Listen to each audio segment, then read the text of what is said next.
Avatar Meher బాబాకి జై. ఒక సాధకుడు ఒక తీర్థయాత్రకు బయలుదేరాడు.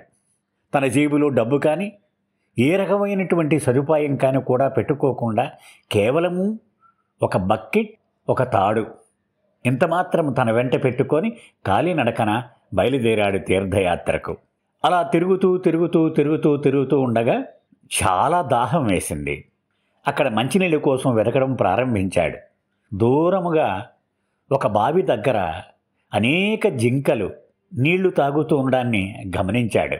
కొంచెం దగ్గరికి వెళ్ళి గమనించేటప్పటికీ ఆ బావి పూర్తిగా నీరు బయటకు పెళ్ళుబుకి పొంగి పొరలుతూ ఉంది. హాయిగా ఆ నీటిని జింకలు తాగుతూ ఉన్నాయి. ఆహా, చాలా మంచి ప్రదేశానికి వచ్చాను నేను అనుకుని ఆ బావి దగ్గరికి వెళ్ళగానే ఇతన్ని చూసి భయపడి జింకలన్నీ పారిపోయినాయి. సరే, ఇతడు అకస్మాత్తుగా ఒక విషయాన్ని గమనించాడు. ఆ బావిలోని నీరు లోపలికి వెళ్ళిపోతోంది. వెంటనే తన కూడా ఉన్న బకెట్ ఆ తాడు కట్టి ఆ నీళ్ల కోసం బకెట్ని లోపలికి దింపాడు. కానీ ఇంతకంటే వేగంగా నీరు వడివడిగా ఆ బావిలో అడుక్కు చేరిపోయింది. ఇక ఈ బకెట్కి అందలేదు నీరు. ఇక ఇతనికి దప్పిక ఎక్కువైపోయింది. ఇక కాసేపట్లో చనిపోతానేమో అనిపించి గట్టిగా భగవంతుడితో ఇలా మొరపెట్టుకున్నాడు. ఓ దయామయుడా, ఆ జింకలకి కాసేపటి క్రితం ఎంత బ్రహ్మాండమైన నీరు ఇచ్చావు. నీరు బయటకు పెళ్ళుబుకి వచ్చింది. నాకు అలా ఎందుకు చెయ్యవు? లోపలికి నీరు వెళ్ళిపోయింది అన్నాడు.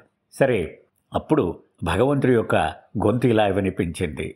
ఆ జింకలు అమాయకమైనవి. నా సహాయం మీద సంపూర్ణమైన విశ్వాసం ఉంది కాబట్టి ఆ బావిలో నీరు సహజంగానే వాటికి అందుబాటులోకి వచ్చింది. కానీ నీ విశ్వాసము చాలా చాలా తక్కువైనది.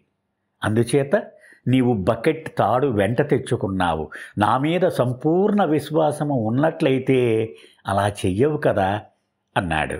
దానికి దుఃఖిస్తూ పశ్చాత్తాపపడ్డాడు. వెంటనే ఆ నీరు పైకి రావడం మొదలయ్యింది. ఆ బావిలో పైకి వచ్చినప్పుడు ఆ నీరు తాగాడు. మనకి ఈ కథ నుంచి అర్థం చేసుకోవలసింది ఏంటంటే, మనకు గనక సంపూర్ణమైన విశ్వాసము భగవంతుని యందు ఉన్నట్లయితే భగవంతుడు తప్పక స్పందిస్తాడు. అవతార్ మెహేర్ బాబాకి జై.